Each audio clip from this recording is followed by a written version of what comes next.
Hi everybody, I'm back again.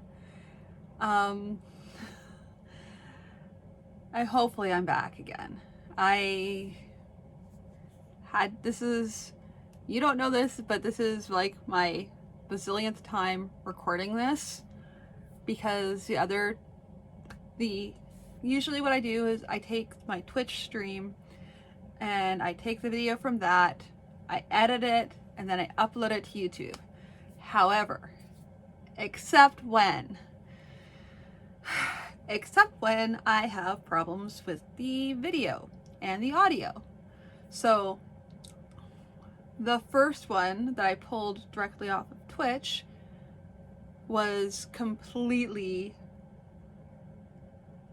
like, there was a horrible echoing sound. It was terrible. So I was like, okay, I'll re-record. And so I re-recorded it, and then when I went, because of the way I was recording it, it needed audio video syncing, and that was out of sync. And every time I tried to edit the video past syncing it, it would just pop out of sync again.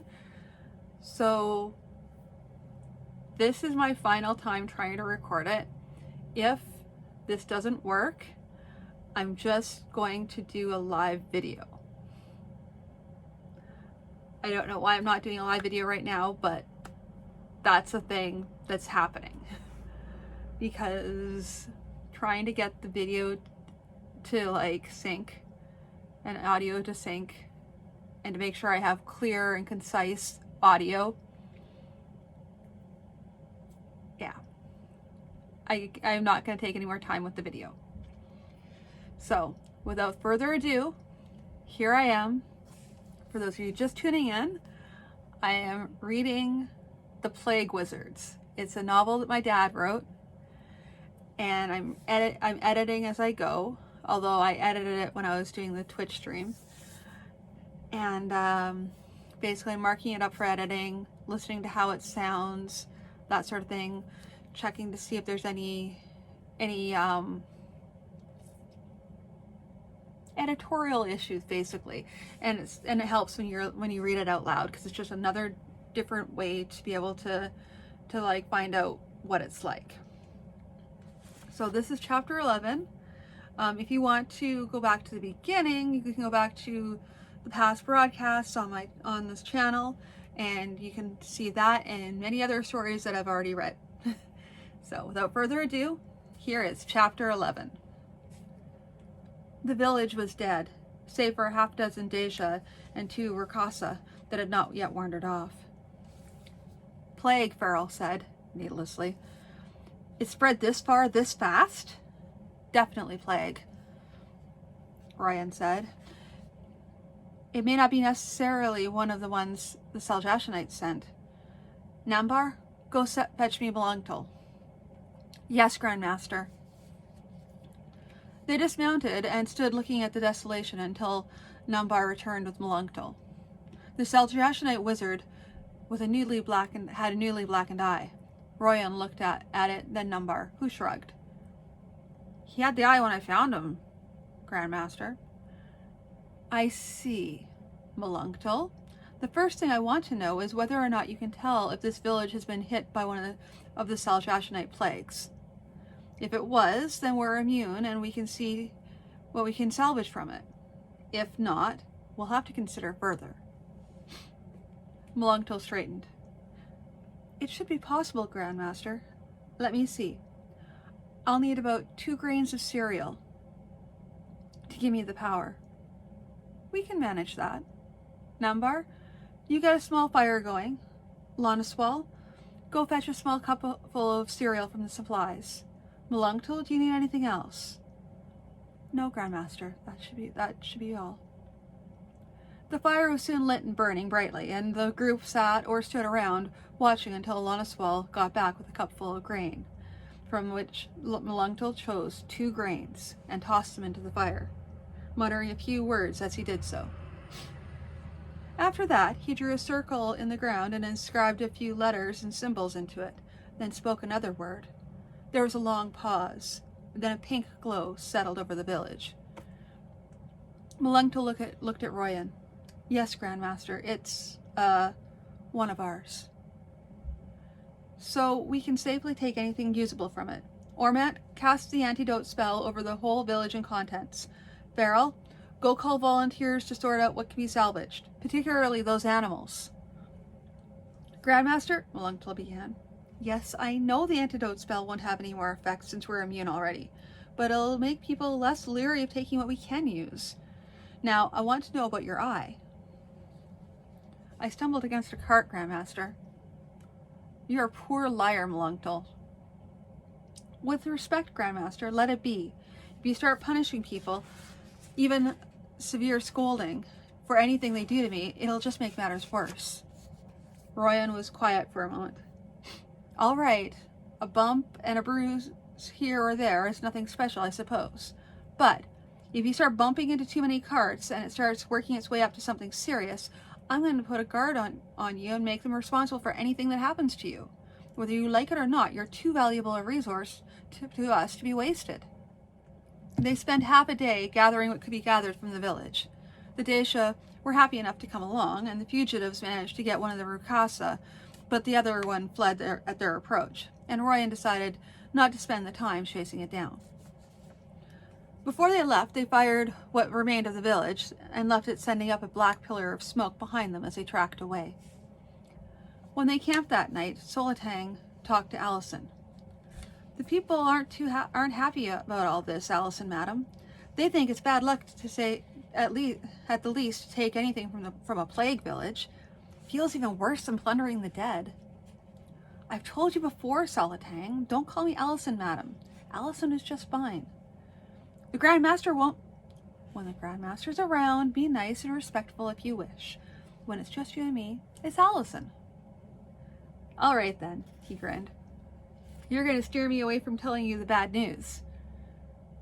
She saw the look he gave her and hurried on before he could say anything that might upset her. It was altogether too well known that the Grandmaster took a great interest in her. There's a couple more words I need help with. You're going to read that book to pieces, Allison, Allison. She grinned at his slip in recovery. See, that wasn't so hard, was it? I can't believe nobody here has invented a Xerox spell yet. Xerox? What on earth is that? What on earth indeed? Well, back where I came from, we had a process that can make copies of pieces of writing. Anything on paper, actually. It used electricity. No, I'm not going to try and explain electricity now. And it made producing copies a lot easier. But we have a spell like that. We don't call it Xerox, though. We call it the writing reproduction spell. It has problems, though. You have to go through the copy side by side with the original afterwards, because sometimes it just puts a blot instead of a letter or letters. It's worse with poor handwriting, or crabbed writing, too. Allison decided not to bring up the problem of optical character recognition in computer scanning of printed material. An idea did come to her, though. I wonder if a person took the magnification spell and made the piece of writing large enough to make the letters more distinguishable, if you would have more luck. That's beyond my knowledge. We'd have to try it, and the writing reproduction spell needs a fair bit of power. I don't know whether the Grand Master would allow it. For a moment, all Allison's previous positive thoughts about the Grand Master's decisions went whiffing away like a mist before a strong wind. Then she got a hold of herself. I suppose this is one of those things we're just going to have to keep in mind for some time when we have a bit more leisure. It's something to think about, I suppose. Will the people who have to copy the manuscripts and letters and the like be glad to have their job made easier? Or mad at you for putting them out of work? Allison stayed quiet for a moment, thinking again about the fact that any new innovation, no matter how useful, would have its detractors. How could you blame a person for being upset that his or her whole career could be made into a quaint hobby of little practical use in the real world?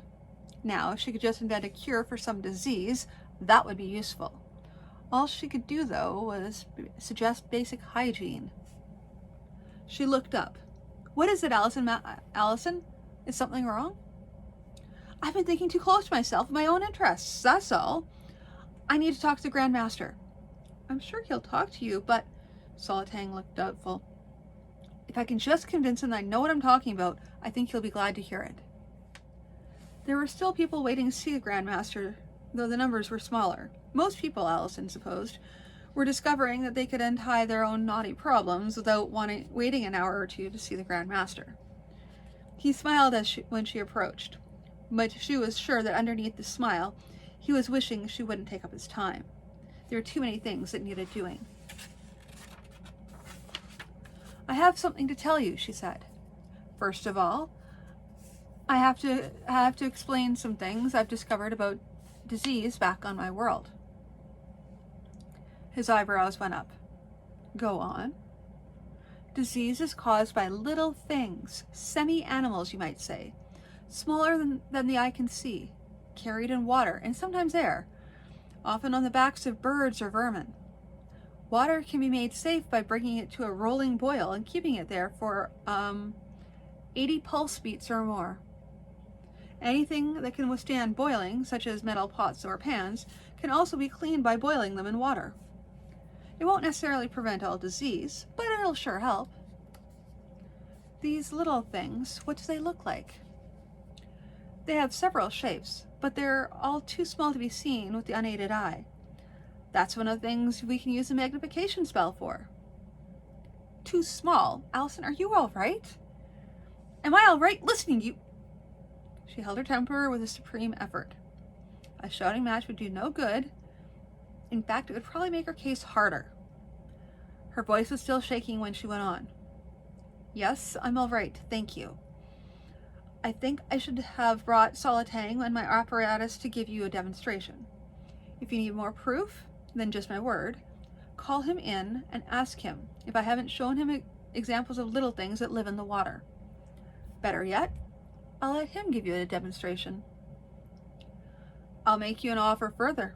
Every puddle of water we come to, I'll take some of it, boil it and drink it, and you can see whether or not I get sick. Small living things, you say? He sounded as if he were partway convinced. She hurried on. Yes, it's not my specialty. I was more into trees and shrubs, but I know some of the procedures for looking at things. She was wondering again if the magnification spell could be made to see things as small as viruses. Boiling kills them? Yes. Nothing else can? Oh yes, back home, drinking water is purified by chemicals in many places. Very interesting. There are several spells available that can wither and destroy plants. We use them on weeds. Most of them are used specifically. Kill everything that looks like this. We might be able to make them general. Kill everything living in this container, sort of thing. He seemed to be talking to himself, but at least he was talking as if he accepted the thesis that little living things cause disease. He went on. Of course, it is a matter of which is more costly in resources, to boil water or to be casting spells. He stopped and looked up at her as if suddenly remembering she was there. Sorry, thinking aloud. People tend to be very conventional, you know. Not everyone's going to take your word for this. It'll be that much easier if we can at least give a demonstration to the wizards. And to the upper servants. Maybe more if need be. Would you be willing to do that? Her mind was trying to go through what he'd said to make sure she'd heard right and work out what she'd need for a demonstration all at once. Yes, she almost shouted. I can have a demonstration ready in a day and a half. Good, he smiled. You make your arrangements then. I'll set up a time and... A gong sounded through the camp. Alarm! Get back to your section, Allison. We'll talk about this later, I promise. Nambar was watching the detection spell, which showed everything in a wide circle around them. It had been fined down to tell animals from humans, and presently showed a large band of soldiers coming toward them, with smaller bands spreading out to the right and left. We caught them as soon as they came in range? Yes, Grandmaster. Good. Keep watching. Alert me if anything changes. Don't wait too long to pack up and get to your section. We can't afford to leave you behind. You're too good at handling that detection spell. The younger man grinned. No fear of that, Grandmaster. I have no more desire than anyone else to take a spear through my brisket. I'm going to foster that young man as soon as I get a chance. He's too good to let go on without the special assistance a master can give him.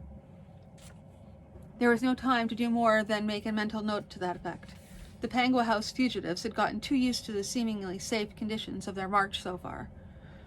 People had taken to visiting back and forth between sections. Some on the far side of the camp, from their own section, this need not be a problem, but for the immediate panic the alarm added, not everyone panicked, but even a few were a few too many. A few magic lights had been kept going to allow people to find their way around, if only to the latrine, and in the sparse light, people were rushing to their stations, or sometimes just rushing away. Ormant was at Royan's elbow. They're on us? Not hardly. We should have time to get away easily. Get the people who are on rear guard duty. They'll probably have to discourage the army. Ormant nodded and turned away. Panic appeared to be the standard operating procedure, despite the many times the people in charge shouted, "Don't panic!" The atmosphere being what it was, Allison had to keep a firm grip on herself.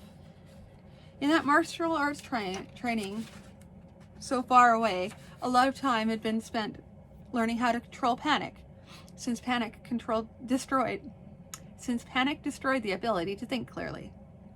Solitang was looking stressed, but she grabbed him by the sleeve and spun him to look at her. Get a grip on yourself, man. We have to get to the wagons. We have to do it sensibly. Come on, help pull up the tents. If they get so close, we'll have to abandon everything. We'll know it. He did help her, though the tent was not folded as neatly as it might have been.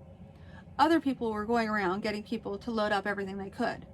One of the wagon drivers nearby had gone into a complete frenzy and was lashing his team into motion, even though no one else had gotten onto the wagon yet. She glanced that way.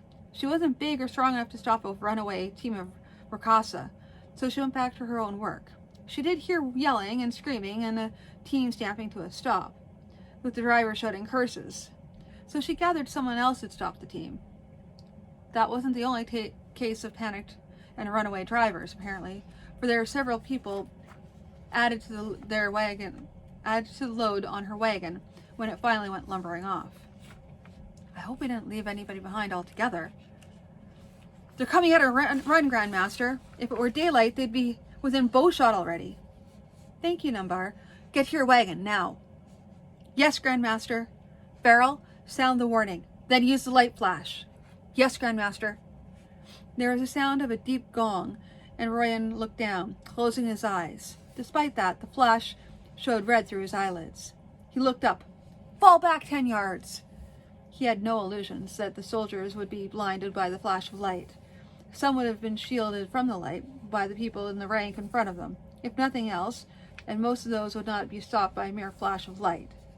Many of the riding Deja had been looking the wrong way and were temporarily blinded, leaving their riders forced to lead them.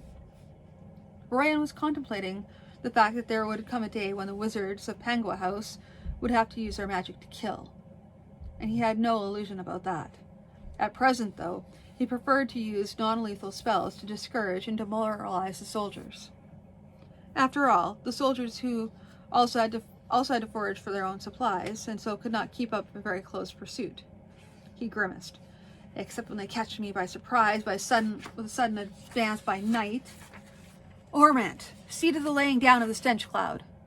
Right. This stench cloud would not be so effective as the one they'd used to clear the prospective recruits from the street back in Gagapang. Back there, they all had walls and buildings to hold the cloud in one space. It would cause all kinds of difficulty, though, up to nausea and vomiting among any people who walked into it. There was a light breeze blowing, too, which would act to dissipate the cloud. Some of the trick of the spell left a faint tinge of a stench among the magicians, a musky, sulphurous stench with a tinge of rot in it. It was not enough to have any effect on the magicians, other than to let them have a hint of what the soldiers must be getting. There was no time to waste pitying the soldiers. Fall back, Royan called. Follow the wagons. Be ready to turn if necessary. From time to time, Royan flashed a small version of the detection spell, one which showed the soldiers as only small black specks on a light blue field. They seemed to be totally disorganized now. He suspected the flash, or the stench, perhaps both, had caught most, if not all, of the officers. He wondered if the scar-faced commander had been one of them. There were still a few individual dots rushing forward, but they wouldn't be able to keep pace for long. Furthermore, when they found they were alone, without orders from their commanders, and without support, they would probably break off pursuit. The fugitives spent nearly half the next day reorganizing with someone always carefully manning a spell of detection. Ormant, his face a thundercloud of wrath, reported to Royan. Lost 2 more wagons. 2 fools started out in a panic, with practically no one or nothing aboard, and actually got away. We passed one of them just a little down the trail, overturned and wrecked. 2 dead, 1 badly injured, and the driver unconscious, but apparently not badly hurt otherwise. I was tempted to pass judgment and sentence right there, execute him as a warning to the others, but I thought you'd want to be the one to do that. Yes, you're right. What about the 2nd wagon? Ormant shrugged. Still going at a gallop, is my guess. Royan nodded, thinking. A Rakasa, even a team, could only run so far and so fast, particularly hauling a wagon before they foundered themselves. It was most likely that the wagon would end up overturned and smashed somewhere up the road. He never thought of the evacuation of Gagapang and the trek to Nalagang Bay would go smoothly all the way, but he felt every loss in the pit of his stomach. A soldier brought the message to Hejolani. There's been a case of plague in Orisia on the border, sir. 1 case? Yes, sir. 1 case at the time the message was sent, sir. Hejolani frowned. He knew all too well how the plague worked. 1 case usually meant more to follow. Send in the head of the project. Yes, sir. Anilon, head of the project, was nervous and not covering it well. You asked to see me, Watcher? Yes. There's a case of plague at Orisia on the Rothsand border. Can you discern from here whether it is one of ours? But the border should be protected, sir, Anilon protested. That was one of our first concerns. And maybe someone was off visiting across the border when the protection came. How soon can you discern what it is? Well, sir, I could do it immediately if you wish. Then do. The wizard stepped to the elaborate wall map and found Orisia on it. He then nicked his thumb with his small knife and squeezed a drop of blood into the flame of the lamp on Hejolani's desk. He repeated a few words and watched. A pale pink spot grew on the map over Orisia, then disappeared. The wizard frowned. Now, that is unusual. What does it mean? Hejolani demanded. The wizard turned to face him. If it had been one of ours, there would have been a steady red glow over Orisia. If it were not, there would have been no response. This result, minor as it was, suggests that the plague is similar, but not the same as one of ours. And clearly the antidote spell conferred no immunity to it? Well, no, sir. Hejolani frowned. So I would suggest that you and your people have a new project to find an antidote for it. And quickly. But, sir, Hejolani looked up at him fiercely. I'm assuming it will not be simple. Ask for whatever resources you think you need. Go on now. I don't want to see you again until you have some definite progress to report. Yes, sir. Anilon left, almost at a run. The chief watcher sat scowling at the map, at the spot where that pink glow had appeared. No, he couldn't deny that Melunctol had warned him, and that he had chosen to ignore the warning. They had had some advance notice, though, and the wizards should be able to deal with it. He pulled over a sheet of paper, wrote a few lines, then rang the bell to summon the servant. Take this to the military commander. Tell him it is to be acted upon immediately. He sat back thinking. The order was for the immediate burning of Arisia and all in it. Better one town than the whole land. Whether this succeeded or not, it would depend on how quickly the order could be gotten to the garrison nearest to the infected town and acted on. He sat for a while, staring out at the empty, battered plinth outside his window. The wagon driver was frightened out of his wits, Royan guessed. Well, he might be. He'd caused several deaths and wrecked a wagon. The wagon was second to the lives lost, but only just. Its loss meant that the other wagons would have to be loaded the heavier, slowing the progress of the whole march, requiring more supplies and possibly causing more lives loss, even deaths down the road. Of course, the wagon driver was not thinking that. He was likely thinking of the terrible kinds of punishment an angry wizard might provide. Flaying alive, or breaking all his bones, or the like. Royan spoke. By your actions, you have caused destruction, loss, and death. There are some who would cry for vengeance, a life for a life. I say that we cannot afford to lose more people. I am sentencing you to be servant of all, until such a time as I declare you have paid sufficiently. You will fetch, carry, and lift, and do whatever is required of you, and you will not complain. He then looked up at the gathered people. I lay it on you to carry out the punishment. You are not to harm him physically. Neither will you force him to do impossible tasks, or even tasks no other single person could manage. When he is carrying out a task for someone else, no one else will force him to leave that undone and do something else. That is my say in the matter. I say you're too soft-hearted. You ought to have made an example of him that no one will forget. No, Ormond. As I said, we've had too many losses, and we're likely to suffer more. This way is better. Speaking of losses, are we still missing those 7 people who managed to be left behind? 3 of them came in, still scared and shaking, when the first alarm sounded. They apparently took off running down the trail and got themselves lost. Apparently they heard the sounds of the camp and managed to find their way back. We're still missing 4. Royan frowned. Was Seismani one of the 3? No, we haven't been able to detect him with any of the usual spells either. He's either gotten himself out of range or dead. Ryan's frown deepened. You'd think a magician, even a baby magician, once he stopped panicking, could use a few spells to find the right direction. Maybe he fell over something and bashed his brains out. Or maybe he ended up running the wrong direction into some soldier's spear. Yes, you're right. There's too many things that could have happened to anyone, wizard or no.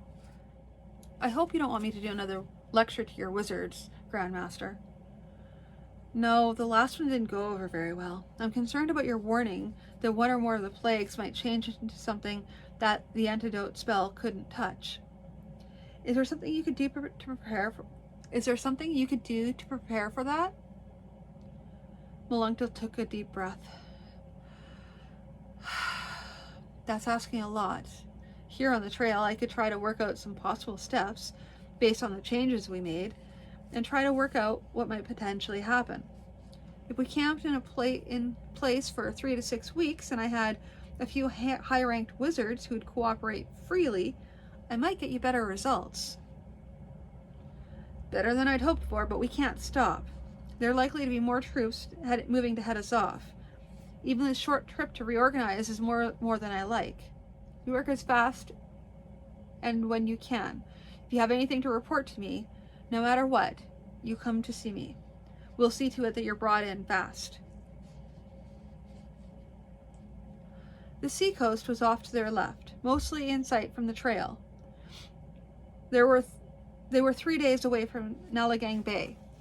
Loniswal was on the detector spell this time and raised the alarm. Troops formed across the trail ahead of us, Grandmaster. Numbers? I'd estimate over 300. All right. Thank you, Loniswal. He looked around.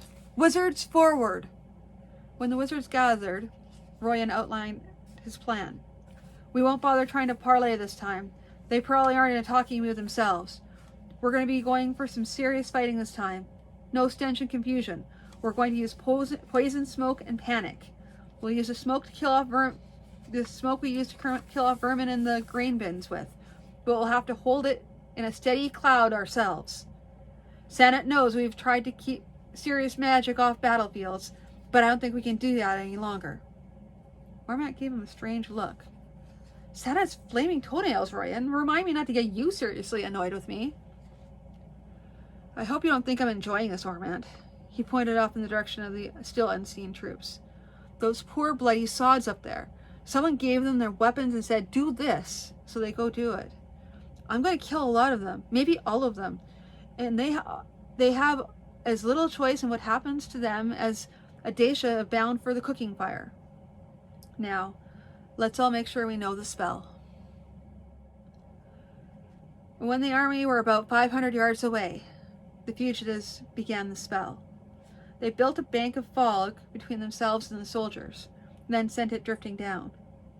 Privately, Royan hoped that the sight of the oncoming fog, obviously magical in nature, would shake the troops' resolve sufficiently so that when people started to die, most of the rest would turn and run. When they ran, hopefully they would scatter beyond the ability of any surviving officers to rally them. What required the power in this spell was holding it together in the fog bank, despite the breeze that was blowing. He could feel the drain on himself, and he imagined all the rest were feeling similar. Now, the fog was too thick to see what the soldiers might be doing, whether they were fleeing or standing their ground. The fog continued to move, and now that they could see the bodies of soldiers, some fallen in their ranks, others as they turned to flee. "Hold it steady there," he shouted. They held the fog in place, then watched and waited. Finally, they could see a few soldiers fleeing off inland, having cast away their weapons to run faster. "All right, nullify the poison." That was another draw on their power, but he wasn't about to leave bits of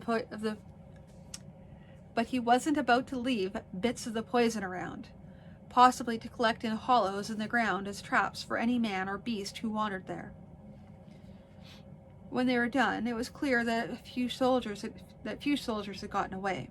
Many had died in formation, but there was a scatter of corpses off to the rear where men had succumbed to the poison as they ran. Royan forced himself to think that at least these ones no longer posed a danger to his people. "Grandmaster, troops coming up behind!" "How many? And where have they been hiding up until now?" 200 to 300, Grandmaster." His mind, buzzed with weariness, assessed his resources. He'd used up most of his higher wizards on the troops in front. The wizard he had left couldn't manage to repeat that feat. They could do other things, though. "Ormat, get the wagons moving. Junior wizards to the rear. Borrelil, come with me.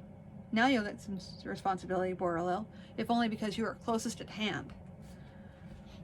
He gestured at another man. "You!" He couldn't for the life of him remember the man's name. "Get a Dacia from the herd and meet us at the rear, fast."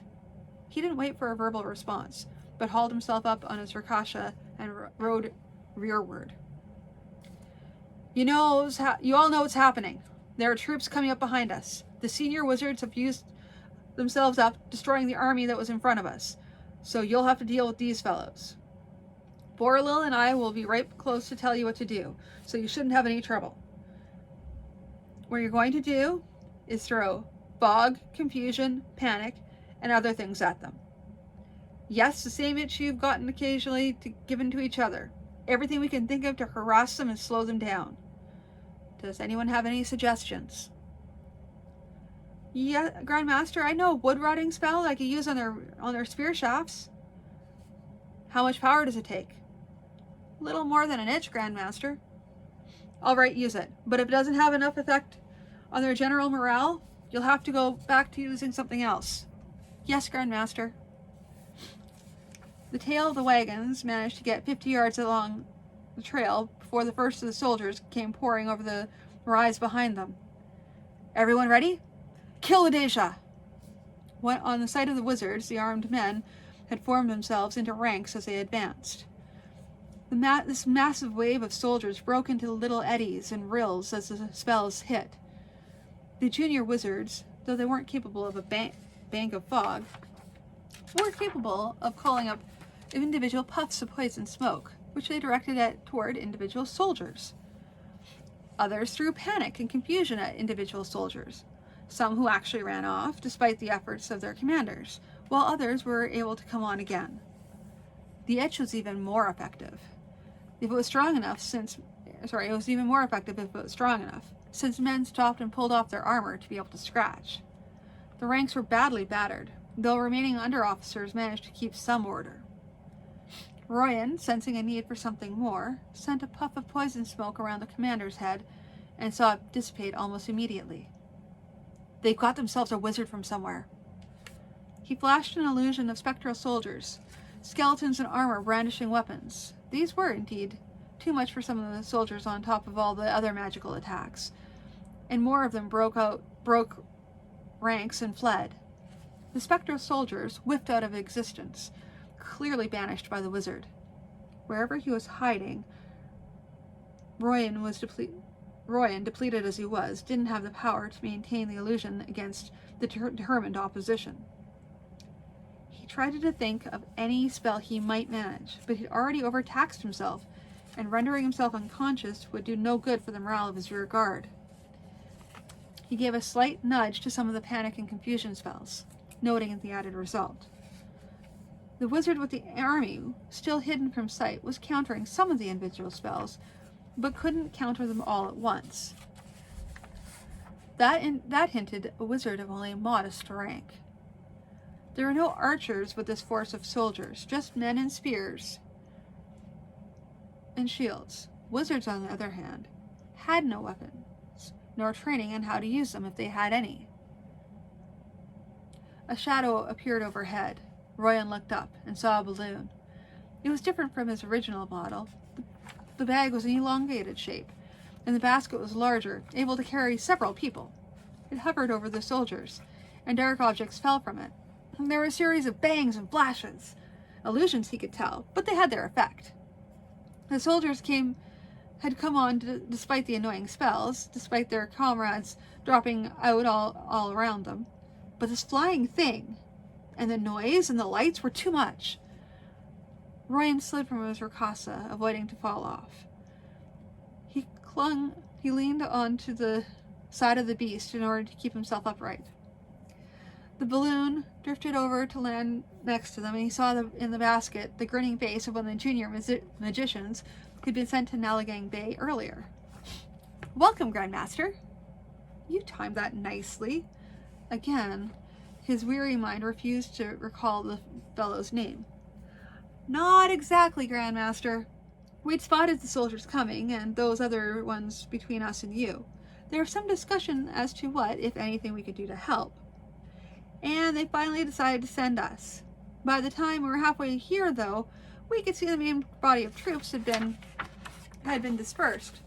But there are still those last ones coming up behind you. So we did our demonstration on them, and it worked better than we'd hoped." "Well done." "Thank you, Grandmaster." "What do you think of the balloon?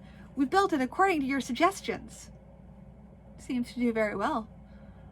"Would you like to come aboard, Grandmaster? We could have you in Nalagang Bay almost before you know it." Royan actually considered the offer for a moment before good sense prevailed.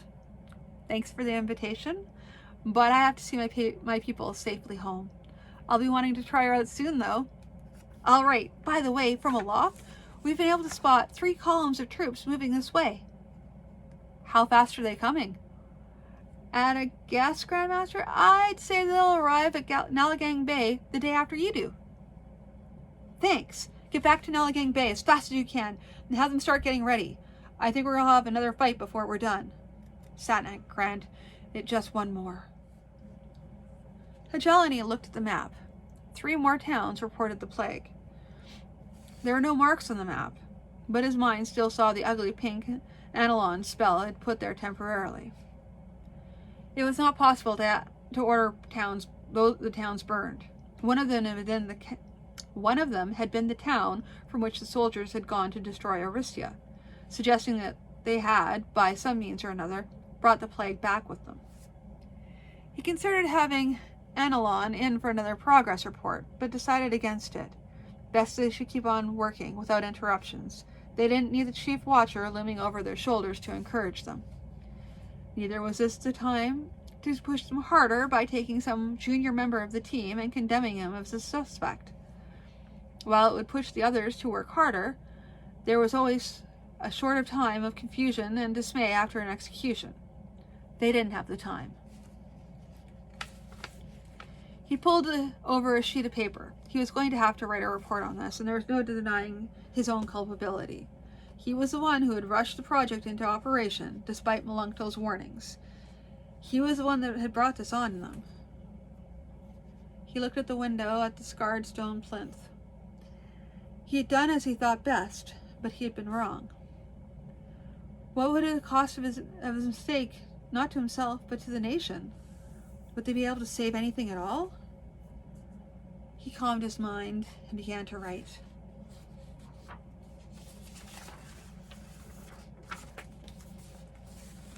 Okay.